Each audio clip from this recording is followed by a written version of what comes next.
It's quiet. No birds chirping, no dogs barking, no children playing, no cars rolling up and down the street, no food cooking, nobody around, nothing.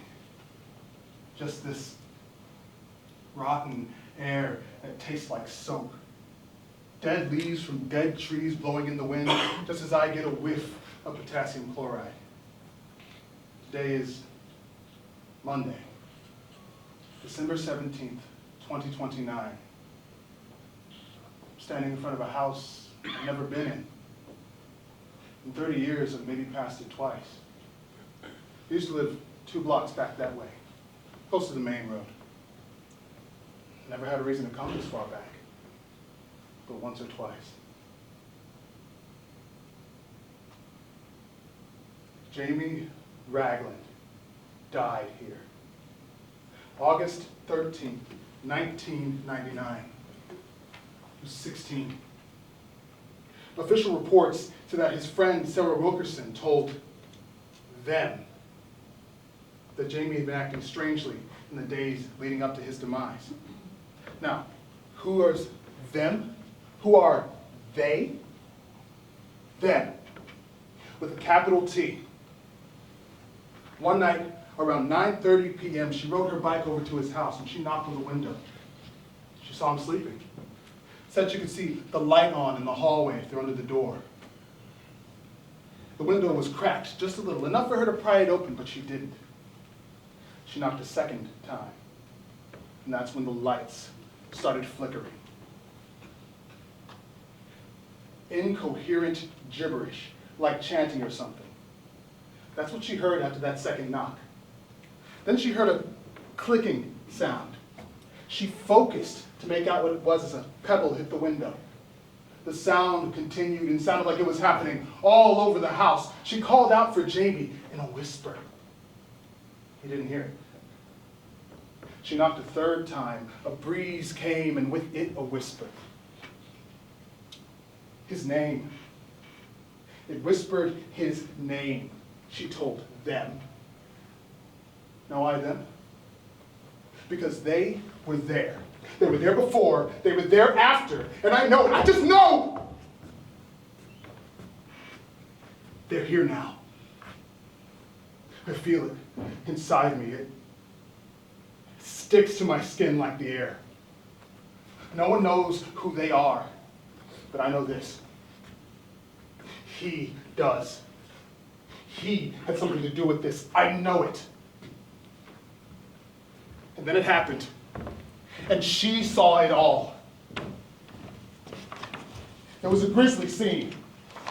Bits and pieces and bloody bone fragments were scattered all over the room.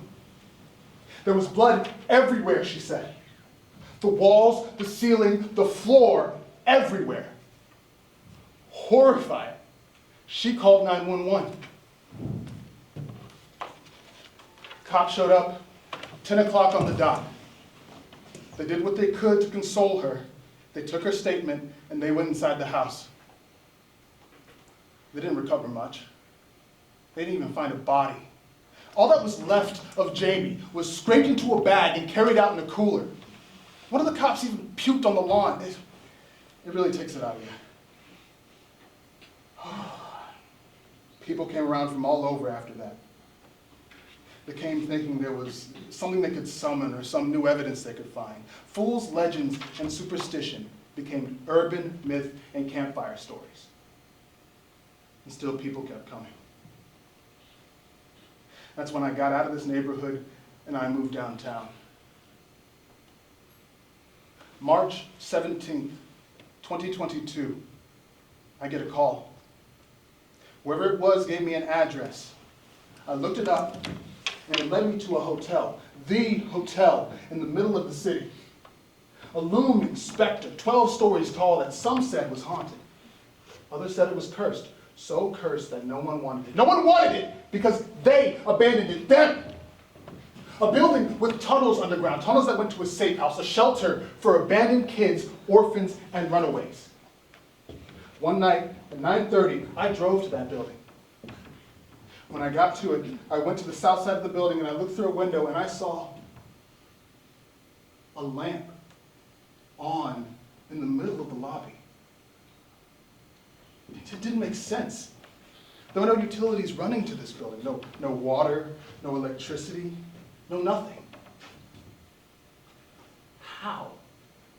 It's been abandoned for years and still there was this light. Then I heard a crash. I looked for where it came from. I went 2, 3 windows down and I saw glass on the floor as if something had burst out of there. I looked through the hole in the broken window, pitch black.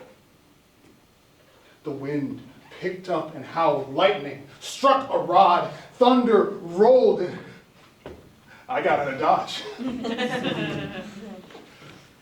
The next day, I called the utility company. They confirmed that there were no utilities running to that building. Too many stories about that hotel had gone on for too long. They wanted to destroy it.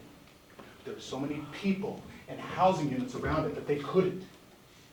So it just sat there. Jump back, November 2007. A disgraced film director by the name of Morton Wormwood was under scrutiny after a few of his actors had a bad habit of going missing and turning up dead at construction sites. Old cop buddy of mine helped me in an investigation after 2 actors were found in a hole being filled with cement.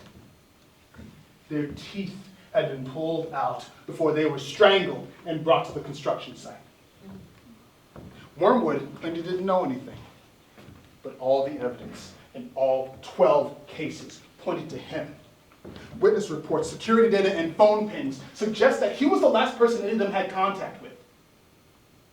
Turns out, he lived in the aforementioned hotel. Now, lucky for me, it was 2007. It was easy to break into a hotel room. I got inside and I looked around the suite until I found his office. It was remarkably sparse. His desk was cluttered, typical for an eccentric, especially one that's a suspected serial killer. I took out my lockpick and I opened up each drawer, and when I opened the last one, I found a black velvet bag. When I picked it up, it sounded like there were marbles inside. Again, typical for an eccentric. When I opened it up, I saw teeth. There were papers underneath the bag, deeds to the hotel, and a picture of Jamie Ragland. I turned my findings into my friend, who went to a judge to get a warrant, but when they got there for the arrest, Wormwood was already dead. He bit down on a cyanide capsule. And that bag of teeth was sitting right there in his lap.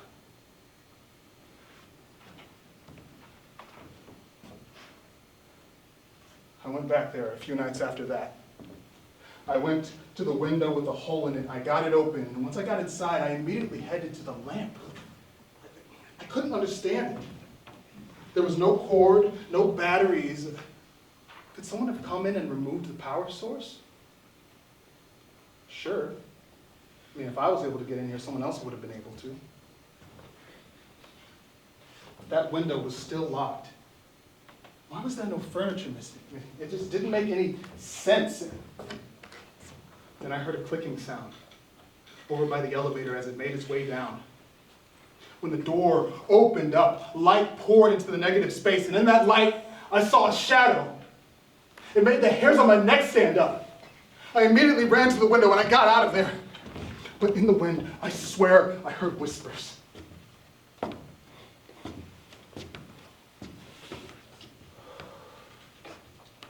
But today is December 17th, 2029.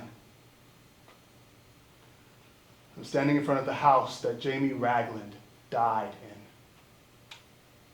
Finally, I walk inside. There's little to no furniture. The windows are draped with curtains. There's not much light, but I can tell the walls are white. I see a coffee table in the middle of the room with a vase on it and dead flowers. I run my finger along the inside of the vase. It's wet, like someone just cleaned it. Smells like copper and iron. Blood.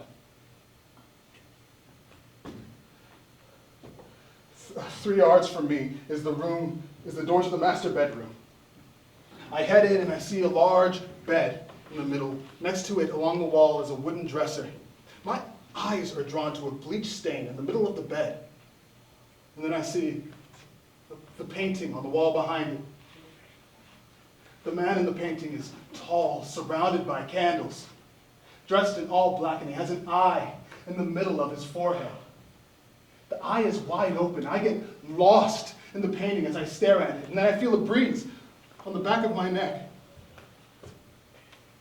And there I see that man, standing there, staring at me, smiling. Behind him is a large tree with animals falling out of it. His feet and ankles are covered in gore, and yet he still stands there, smiling. I hear a crash in the living room. I go to see him. Through the window is that same man, standing there, smiling at me. I run to the door. On the stove, there's a pot boiling, and in front of the stove, I see that same man standing there, smiling. I go to the door and open it, and I see fire, smoke, and ash. Acid raining down. Altars run black as an invisible hand is grabbing people and turning them into the kindling for the fires of industry. The hand reaches for me.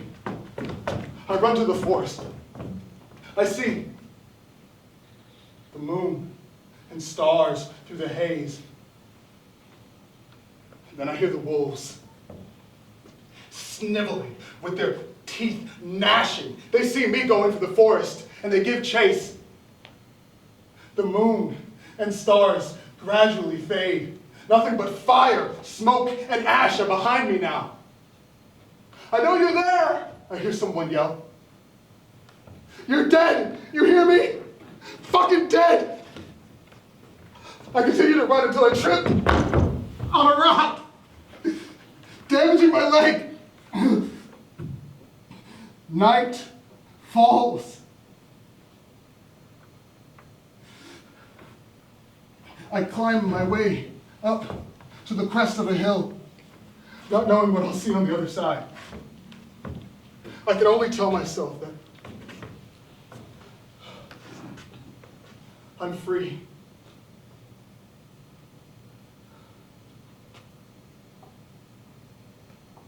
Mud. Nothing but dead trees. Behind me, I hear a voice at the crest yell, "Found you." Nothing left in this world but me, them, and those wolves. But before they all can strike, the world ends. A nearby star collapsed.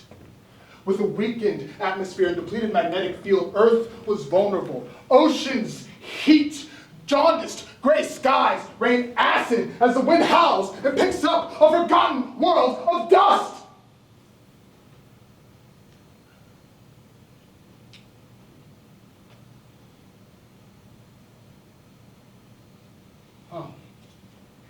It's quiet. No birds chirping, no dogs barking. No children playing, no cars rolling up and down the street, no food cooking, nobody around, nothing. Just this rotten air that tastes like soap. Dead leaves from dead trees blowing in the wind just as I get a whiff of potassium chloride. Today is Monday, December 29th, 2029. Standing in front of a house I've never been in. In 30 years, I've maybe passed it twice.